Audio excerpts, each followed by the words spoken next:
श्री गणेशाय नमः। ओम नमो भगवते वासुदेवाय। नमस्कार। जय श्री हरि विष्णु। योगिनी एकादशी की पावन कथा आप सभी श्रद्धालु भक्तों का हमारे इस पावन भक्ति परिवार में हार्दिक स्वागत है। आज हम सुनेंगे आषाढ़ कृष्ण पक्ष की पवित्र योगिनी एकादशी की महिमा और कथा। धार्मिक मान्यता है कि योगिनी एकादशी का व्रत भगवान श्री हरि विष्णु को अत्यंत प्रिय है। श्रद्धा और नियम पूर्वक इस व्रत का पालन करने तथा इसकी कथा का श्रवण करने से व्यक्ति को अपने कर्मों पर विचार करने, भगवान की भक्ति में स्थिर होने और आध्यात्मिक उन्नति की प्रेरणा मिलती है।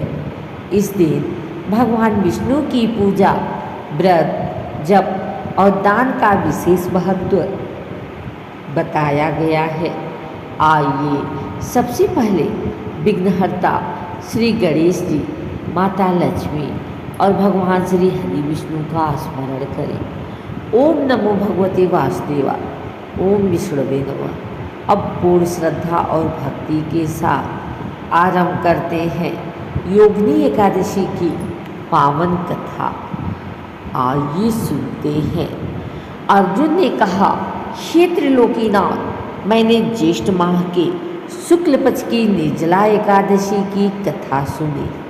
अब आप कृपा करके आषाढ़ माह के कृष्ण पक्ष की एकादशी की कथा सुनाइए।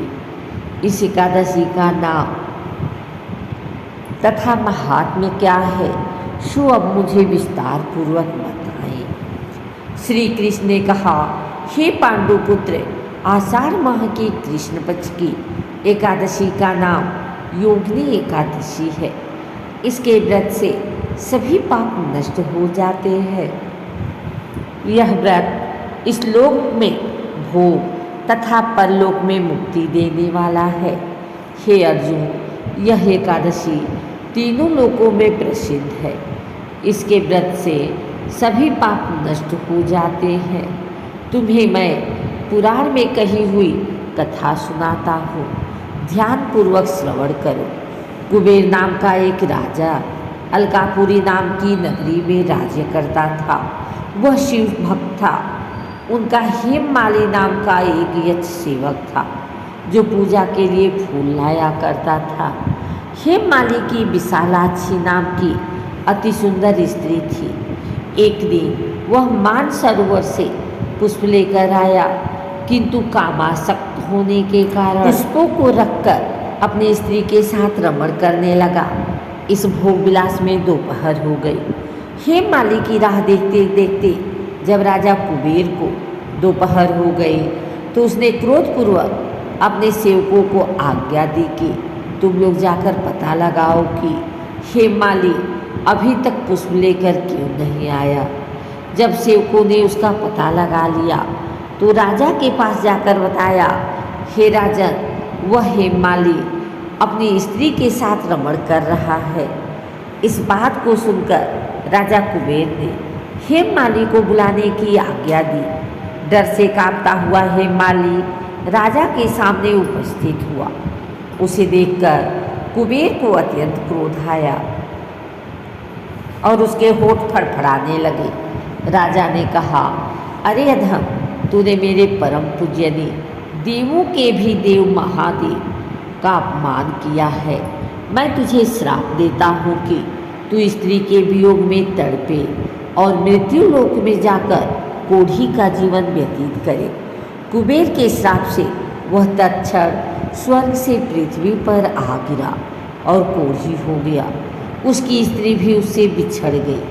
मृत्यु लोक में आकर उसने अनेक भयंकर कष्ट भोगे, किंतु शिव की कृपा से उसकी बुद्धि मलिन न हुई और उसे पूर्व जन्म की भी सुध रही। अनेक कष्टों के भोगता हुआ तथा अपने पूर्व जन्म के कुकर्मों को याद करता हुआ वह हिमालय पर्वत की तरफ चल पड़ा। चलते चलते वह मार्कंडेय ऋषि के आश्रम में जा पहुंचा।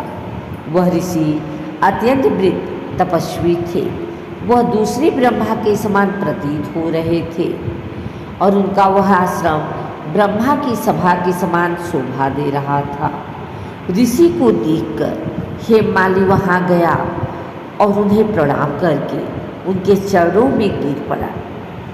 हेममाली को देखकर मार्कंडेय ऋषि ने कहा, तूने कौन से निष्कर्म कर्म किए हैं जिससे तू कोढ़ी हुआ और भयानक कष्ट भोग रहा है। महर्षि की बात सुनकर हेममाली बोला, हे मुनि श्रेष्ठ, मैं राजा कुबेर का अनुचर था। मेरा नाम हेममाली है। मैं प्रतिदिन मानसरोवर में फूल लाकर शिव पूजा के समय कुबेर को दिया करता था। एक दिन पत्नी सहवास के सुख में फंस जाने के कारण मुझे समय का ज्ञान ही नहीं रहा और दोपहर तक पुष्प न पहुंचा सका। तब उन्होंने मुझे श्राप दिया कि तू अपनी स्त्री का वियोग और मृत्युलोक में जाकर कोढ़ी बनकर दुख भोगेगा। इस कारण मैं कोढ़ी हो गया हूँ तथा पृथ्वी पर आकर भयंकर कष्ट भोग रहा हूँ। अतः कृपा करके आप कोई ऐसा उपाय बतलाएं जिससे मेरी मुक्ति हो। मार्कंडेय ऋषि ने कहा, हे हेममाली, तूने मेरे सम्मुख सत्य वचन कहे हैं, इसलिए मैं तेरे उद्धार के लिए एक व्रत बताता हूँ। यदि तू आषाढ़ माह के कृष्ण पक्ष की योगिनी नामक एकादशी का विधान पूर्वक व्रत करोगे तो तेरे सभी पाप नष्ट हो जाएंगे। महर्षि के वचन सुन हेममाली अति प्रसन्न हुआ और उनके वचनों के अनुसार योगिनी एकादशी का विधान पूर्वक व्रत करने लगा। इस व्रत के प्रभाव से अपने स्वरूप में आ गया और अपनी स्त्री के साथ सुखपूर्वक रहने लगा। हे राजन, इस योगिनी एकादशी की कथा का फल 88 सहस्त्र ब्राह्मणों को भोजन कराने के बराबर है। इसके व्रत में सभी पाप नष्ट हो जाते हैं और अंत में मोक्ष की प्राप्ति होती है। मनुष्य को पूजा आदि धर्म में आलस्य या प्रसाद नहीं करना चाहिए, अपितु मन को संयम में रखकर सदैव भगवान की सेवा में तत्पर रहना चाहिए।